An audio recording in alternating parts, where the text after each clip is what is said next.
आपको इस टॉपिक में थोड़ा सा कई बच्चों ने डाउट शो किया है कि जो मानव भूगोल की विचारधाराएं हैं, जो फर्स्ट चैप्टर है हमारा थॉट्स ऑफ ह्यूमन ज्योग्राफी, इसमें थोड़ा डाउट है बच्चों को। मैं दोबारा आप लोगों को बताना चाह रहा हूँ इस वीडियो के द्वारा। इन शब्दों को, आप टर्मिनोलॉजी को थोड़ा ध्यान से सुने तो आपको क्लियर होगा। देखिए, जितने भी भूगोलवेत्ता हुए उनके थॉट्स को, उनके विचारों को हमने 3 पार्ट्स में डिवाइड किया है। फर्स्ट हम कहते हैं निश्चयवाद, डिटर्मिनिज्म। पहले शब्दों पे ध्यान देंगे आप, निश्चयवाद। दूसरा संभावनावाद, पॉसिबिलिज्म। तीसरा नवनिश्चयवाद, न्यू डिटर्मिनिज्म। अब निश्चयवाद वे मानते हैं जिसमें ये प्रकृति को मेन मानते हैं।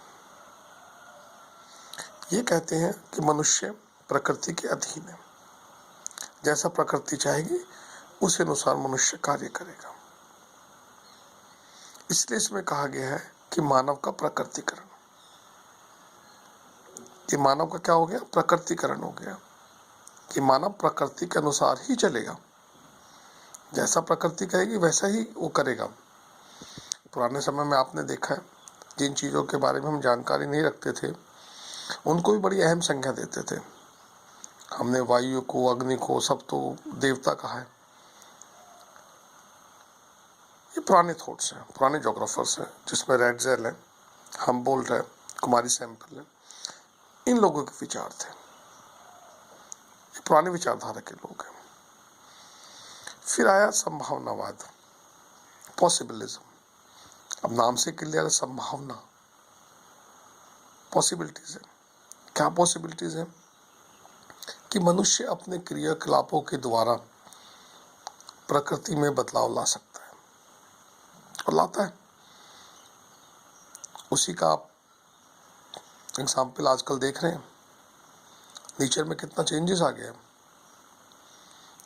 समय पर बारिश नहीं होती, जब बारिश की जरूरत नहीं है उस समय वर्षा होती है। आपने सर्दियों में, गर्मियों में देखा हो कितना चेंजेस आ गया। ये सब ह्यूमन एक्टिविटीज़ के कारण है। इसीलिए यहाँ पर लुईस ने और ब्लास ने, जो मानने वाले लोग हैं, इन्होंने एक शब्द कहा है, प्रकृति का मानवीकरण।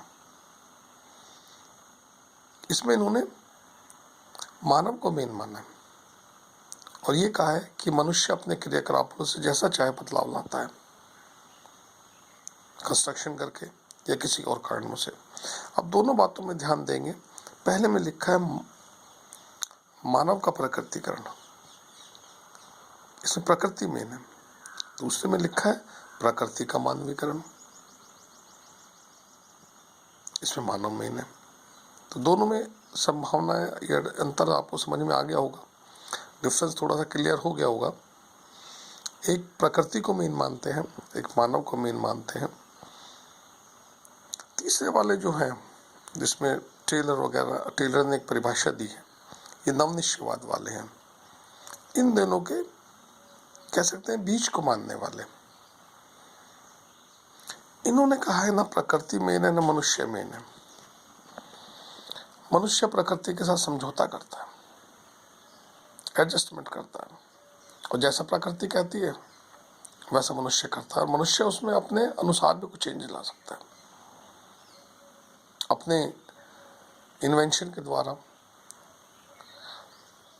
प्रकृति के अनुसार कार्य कर सकता है, या जो विपरीत परिस्थितियाँ होती हैं उसमें भी कार्य कर सकता है। जैसे इसमें 2 एग्जाम्पल दिए हुए हैं आपके बुक में, आप उनको ध्यान से पढ़ेंगे।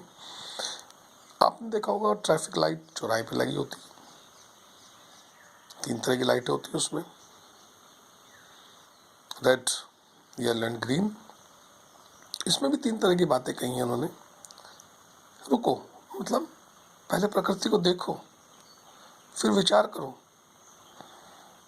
और फिर जाओ का मतलब कार्य करो।